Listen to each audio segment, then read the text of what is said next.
लोग जानेंगे वांडा के करण अर्जुन के बारे में। दोस्तों, चाहे वांडा विजन के सीरीज की बात कर लो या कॉमिक की, मगर एक ह्यूमन एंड्रॉइड होने के बावजूद भी कैसे विजन को बच्चा हो सकता है, और वो भी जुड़वा। सो आज हम लोग इस वीडियो में जानेंगे कि कैसे वांडा प्रेग्नेंट हुई। मतलब ऑब्वियसली मैं यहाँ पे गुलगुल एडुकेशन नहीं देने वाला।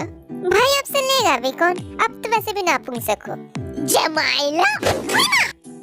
हालांकि आप में से ज्यादा लोगों को पता ही होगा, मगर फिर भी बता दूं कि वांडा के दो बच्चे ही मार्वल कॉमिक्स में दो सुपर हीरोज हैं, जिसमें से एक है वीकेंड और दूसरा है स्पीड। जहाँ पे स्पीड एक स्पीडस्टर है, वही वीकेंड की ताकत बिल्कुल वांडा की तरह ही है, मतलब बहुत ज्यादा खतरनाक। सो ज्यादा पकाऊंगा नहीं, मगर इस वीडियो को आखिर तक जरूर देखिएगा, क्योंकि इस वीडियो में हम लोग बहुत ज्यादा डिटेल में वांडा और विजन के बच्चों के बारे में जानेंगे और देखेंगे कि वो दोनों कैसे दो बार पैदा हुए और क्या क्या घोटाला हुआ। क्योंकि कॉमिक में इन दोनों बच्चों के कारण ही काफी बड़ा लफड़ा हुआ था, और जितना दूर लग रहा है कि वांडा विजन के सीरीज में भी इन दोनों बच्चों को लेके आगे जाके एमसीयू में और भी बड़ा लफड़ा होने वाला है। तो चलो थोड़ा कम पकाते हैं और इस पेचीदा कहानी को सीधा बनाते हैं। सो ज्यादा ना पका के बिना किसी हिचकिचाहट के शुरू करते हैं आज की वीडियो।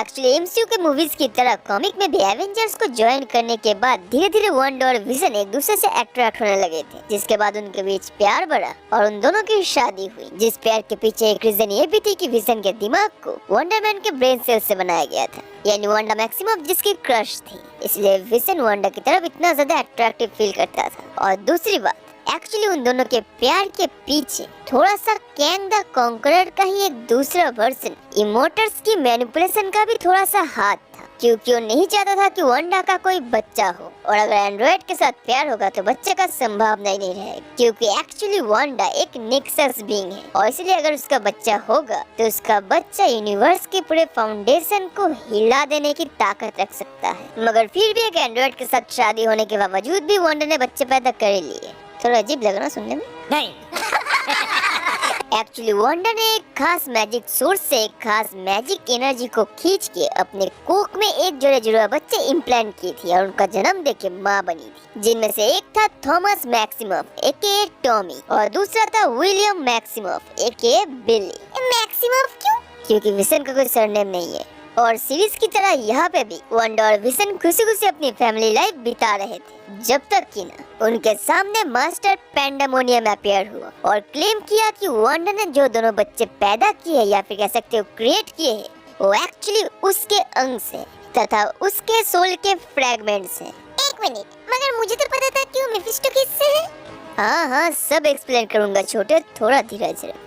एक्चुअली मास्टर पैंडेमोनियम पहले मार्टिन प्रेस्टोन नामक एक हॉलीवुड एक्टर था, जिसने अपनी जिंदगी बचाने के लिए मेफिस्टो से डील किया था, और मेफिस्टो ने उसके हाथ पैरों को हटा के उसके रिप्लेसमेंट में उसके बॉडी के साथ डीमंस अटैच कर दिए थे। मगर जैसा प्रचलित है, मेफिस्टो के साथ डील करना हमेशा ही भारी पड़ता है, और मेफिस्टो ने अपना रंग दिखाते हुए मास्टर पैंडेमोनियम यानी मार्टिन प्रेस्टोन के सीने में एक स्टार के साइज का होल बना दिया था, और मेफिस्टो ने उससे झूठ कहा कि उसका सोल 5 हिस्सों में टूट के धरती के अलग अलग जगहों पे बिखरे हुए हैं, जिनको जल्दी जल्दी उसे कलेक्ट करके दोबारा रिकॉन्स्टिट्यूट करना ही पड़ेगा, वरना उसके लिए बहुत बुरा होगा। मगर एक्चुअली ये सब कुछ झूठ था। वो 5 हिस्से जिनको उसने मास्टर पैंडेमोनियम को कलेक्ट करने दिया था, वो एक्चुअली मास्टर पैंडेमोनियम के सोल के हिस्से नहीं, वो एक्चुअली मेफिस्टो के जरूरी हिस्से के मिसिंग फ्रैगमेंट्स थे, जो एक्चुअली फ्रैंकलिन रिचर्ड के कारण टूट के बिखर गए थे। जिन फ्रैगमेंट्स या हिस्सों को दोबारा कलेक्ट करके रिकॉन्स्टिट्यूट करना मेफिस्टो के लिए जरूरी था, और मास्टर पैंडेमोनियम को लग रहा था कि वो अपने सोल के हिस्सों को कलेक्ट कर रहा है,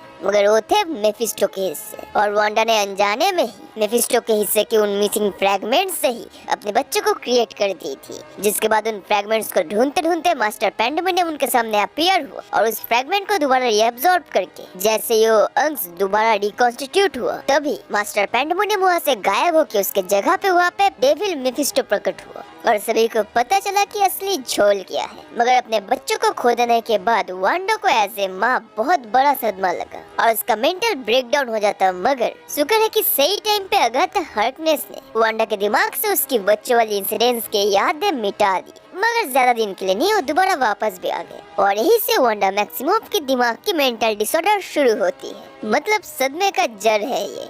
मगर इसके बाद वांडा और विसन का रिश्ता धीरे धीरे टूट गया और दोनों सेपरेट हो गए। मगर इधर वांडा के वो जुड़वा बेटे एक्चुअली पूरी तरीके से खत्म नहीं हुए थे, बल्कि उनके सोल्स का दोबारा पुनर्जन्म हुआ था, वो भी अलग अलग फैमिलीज के अलग अलग माँ के कोख में, बिल्कुल जैसे कर्ण अर्जुन में पुनर्जन्म हुआ था और उसकी माँ इंतजार पे थी। और वांडा को दोनों कर्ण अर्जुन अपने अपने हिसाब से अपनी जिंदगी जी रहे थे, इस बात से अनजान कि वांडा मैक्सिमोव उनकी कुछ लगती भी है। इस तरह बिली का जन्म हुआ था कैप्लन फैमिली में डॉक्टर जेफ कैप्लन और डॉक्टर रेबेका कैप्लन के बेटे विलियम कैप्लन के रूप में, जिसका शॉर्ट नेम था बिली, और जो रेबेका कैप्लन के तीनों बेटों में से सबसे बड़ा बेटा था। मगर एक्चुअली सेक्सुअलिटी के मामले में होमोसेक्सुअल होने के कारण उसे स्कूल में काफी ज्यादा बुली किया जाता था। खास करके जॉन किल्जर नाम का एक लड़का उसे बहुत ज्यादा तंग करता था, इतना कि उसे पीटता था भी। और ऐसे एक दिन मार खा के जब वो एवेंजर्स मैंशन के सामने बैठा था तब उसे देख के स्कारलेट विच उसके पास आई और उसकी बातों को सुन के उसे मोटिवेट किया, उसे इंकरेज किया कि उसके साथ जो हो रहा है उसके लिए उसे खुद ही अपने लिए आवाज उठाना होगा, अपने साथ हुई अन्याय के विरुद्ध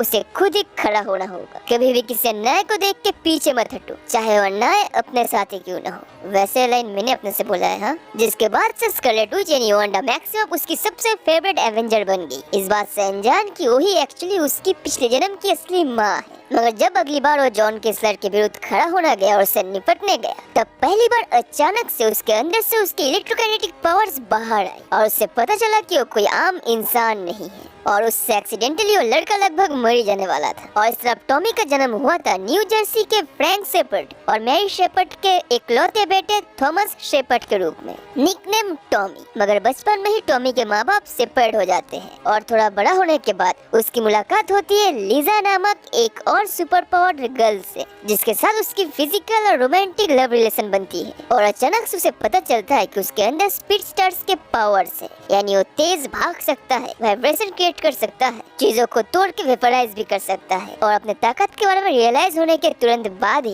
एक्सीडेंटली वो अपने हाई स्कूल को ही वेपराइज कर देता है, ऑब्वियसली कंट्रोल खो देने की वजह से। मगर इसके लिए कोर्ट के तरफ से इस बच्चे टॉमी को कैद करके पावर डैम पर कस्टडी में डाल दिया जाता है। मगर इधर उन दोनों की माँ यानी Wanda maximum main Avenger team छोड़ के वेस्ट कोस्ट एवेंजर ज्वाइन करती है, जहाँ उसके साथ फाइनली वंडरमैन की लव रिलेशन होती है। मगर पहले मिशन में ही वंडरमैन की भी मौत हो जाती है, मतलब डिप्रेशन के ऊपर और भी डिप्रेशन। जिसके बाद वंडरमैन को दोबारा जिंदा करने के चक्कर में उसने अपने क्यूस मैजिकल पावर को बहुत ज्यादा बढ़ा दिया। मगर क्यूस मैजिक या फिर कह सकते हो हेक्स मैजिक इतनी ज्यादा पावरफुल थी कि उसके लिए ये अनकंट्रोलेबल था, जिसके लिए फाइनली विच अगाथा हार्कनेस आगे आके वांडा को उसकी इन ताकतों को कंट्रोल करना सिखाने लगी। और सीरीज में शायद अगाथा हार्कनेस यही है। मगर आगे जाके समय के साथ साथ अगाथा हार्कनेस की भी मौत हो जाती है और इस तरह विजन को भी एज एंड्रॉइड तोड़ के डिसमेंटल कर दिया जाता है और साथ में एवेंजर्स की टीम भी टूट के बिखर जाती है। और ऊपर से वांडा की क्यूस मैजिक या फिर कह सकते हो हेक्स मैजिक इतनी ज्यादा बढ़ गई थी कि उसने रियलिटी को मैनिपुलेट करना शुरू कर दिया था और इससे वांडा के ब्रेन के ऊपर और भी ज्यादा स्ट्रेन पड़ने लगता है और वो इतनी ज्यादा रियलिटी को चेंज करने लगती है कि हाउस ऑफ एम की एक बड़ी इवेंट होती है। और इस तरफ फ्यूचर से आयरन लैड आता है जो एवेंजर्स के नामौजूदगी में